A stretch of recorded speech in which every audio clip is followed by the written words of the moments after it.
नमस्कार, मैं आपका अपना शत्रुघ्न यादव। आप देख रहे हैं हर संवाद खबर। यूपी के लखनऊ से कारगिल विजय दिवस की 5वीं वर्षगांठ के शुभ अवसर पर उत्तर प्रदेश के मुख्यमंत्री योगी आदित्यनाथ ने कारगिल युद्ध में शहीद हुए जवानों को नमन किया तथा भावपूर्ण श्रद्धांजलि अर्पित की। और इस दिवस के मौके पर कारगिल का सम्मान समारोह भी आयोजित किया गया। जी हाँ, हम आपको बता दें कि शहीदों के परिजनों को सीएम ने सम्मानित किया। शहीद लांस नायक केवला नंद की पत्नी सम्मानित की गई। शहीद सुनील जंग की मां और बहन सम्मानित की गई। शहीद मेजर रितेश शर्मा के पिता सम्मानित किए गए।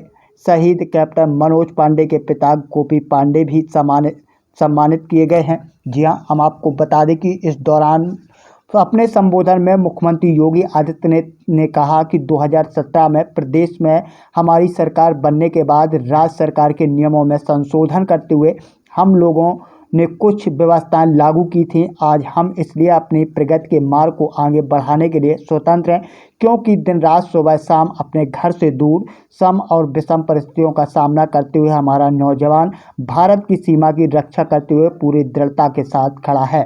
जी हाँ, हम आपको बता दें कि कारगिल युद्ध के दौरान भारतीय जवानों के अदम्य शौर्य और साहस का लोहा दुनिया ने माना था। ऐसा मुख्यमंत्री योगी आदित्यनाथ ने अपने भाषण में कहा है।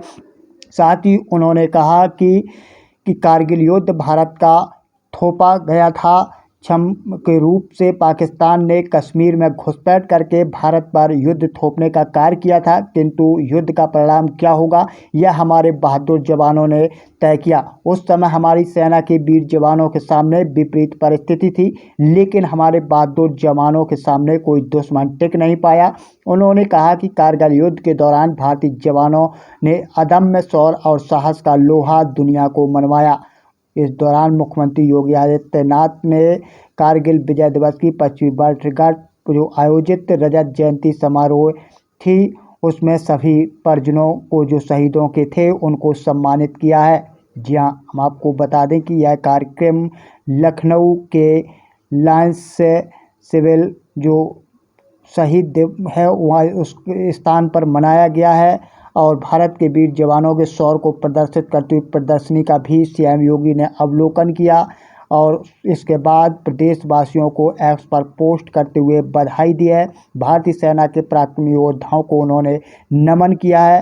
भारतीय सशस्त्र बलों के अदम्य शौर्य और अद्वितीय पराक्रम एवं अप्रतिम साहस के प्रतीक कारगिल दिवस की प्रदेशवासियों को सीएम योगी आदित्यनाथ ने शुभकामनाएं दी हैं। साथ ही जो शहीद जवान हुए थे उनको परिजनों को एक एक कर मंच पर बुलाकर साल ओढ़ाकर वह सम्मानित किया है। आइए सुने क्या कहते हैं।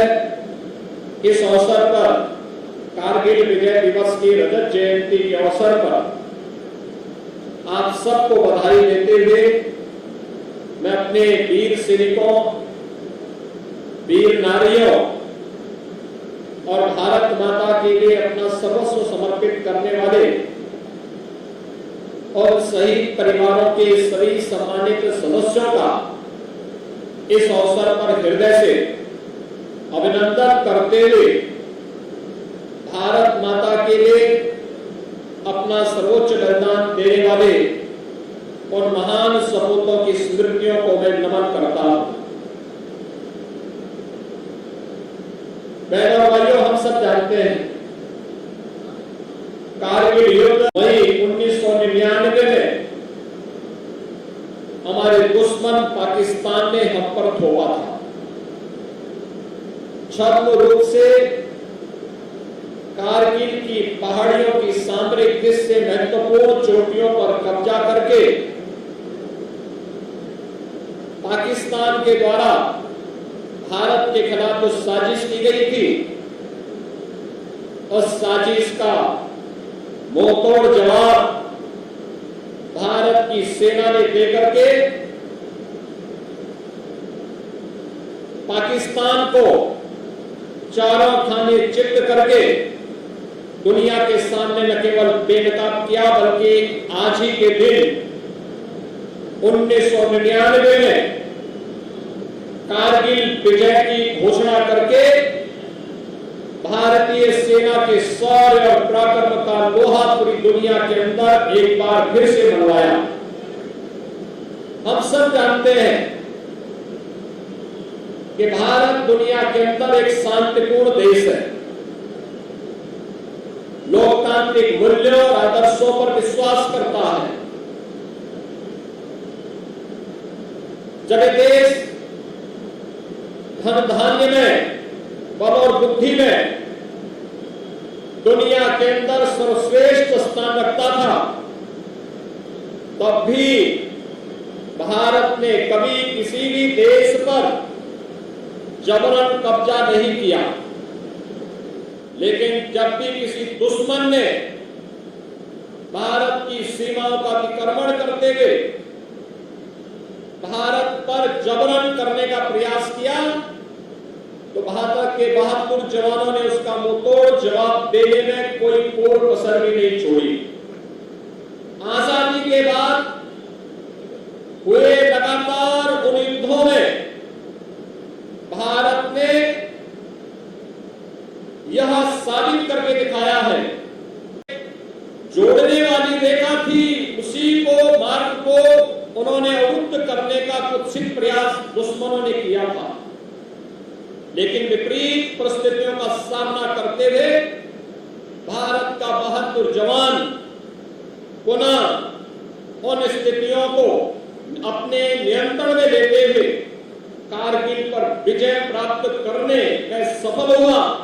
और आज ही के दिन तत्कालीन प्रधानमंत्री श्री अटल बिहारी वाजपेयी जी ने कारगिल विजय की घोषणा करके दुनिया के सामने भारत के उस जवानों के शौर्य और पराक्रम का लोहा भी मनवाया था। बहनों और भाइयों, हर भारतवासी अपने बहादुर जवानों की शौर्य गाथा पर गौरव की अनुभूति करता है। आज का यह अवसर है जब हम आदरणीय प्रधानमंत्री जी के पंच प्रण के उन संकल्पों के साथ पहाड़ी के ऊपर दुश्मन बैठा है और हम लोगों को एक वैली पार करते हुए उसके तलहटी पे जाकर के फिर वहां पर उस पर अपना कब्जा वापस लेना है, तो हमारे लिए विपरीत परिस्थितियां थी।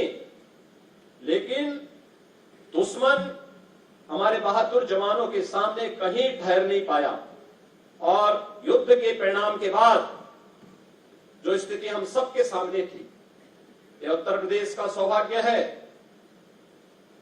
कि हमने युद्ध में अपने कई जवानों को शहीद होते हुए उस दौरान देखा था। लेकिन युद्ध के परिणाम के बाद यह हम सब जानते हैं, कैप्टन मनोज पांडे जो लखनऊ सैनिक स्कूल, जो देश का पहला सैनिक स्कूल है, इस सैनिक स्कूल के छात्र से इन्होंने अपना जीवन प्रारंभ किया और भारत का सैन्य का सर्वोच्च सम्मान परमवीर चक्र उन्हें प्राप्त होता है। ऐसे ही आपने देखा होगा कि योगेंद्र यादव इस कारगिल युद्ध के दौरान उन्हें भी उनके अदम्य साहस के लिए भारत का सर्वोच्च सैन्य सम्मान परमवीर चक्र से सम्मानित किया गया। अनेक हमारे सैन्य अधिकारी, मेजर रितेश मिश्रा, लांस नायक केवलानंद द्विवेदी,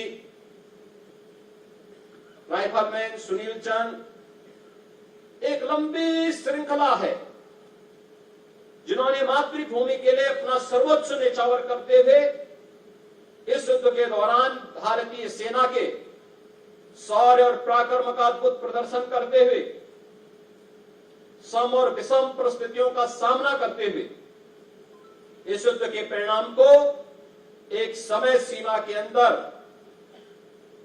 भारत के पक्ष में करते हुए दुनिया के सामने भारतीय सेना की शौर्य और अद्भुत साहस का परचम लहराने का कार्य किया था। दुनिया की बड़ी बड़ी ताकतें हस्तक्षेप करना चाहती थी, लेकिन उस किसी भी प्रकार के हस्तक्षेप के बगैर भारत ने इस युद्ध को अपने पक्ष में मोड़ा था और इस युद्ध के परिणाम स्वरूप आज रजत जयंती वर्ष में कारगिल विजय दिवस के इस रजत जयंती वर्ष के अवसर पर हम सबको यहां पर उन वीर नारियों, उन परिवार के सदस्यों को जिन्होंने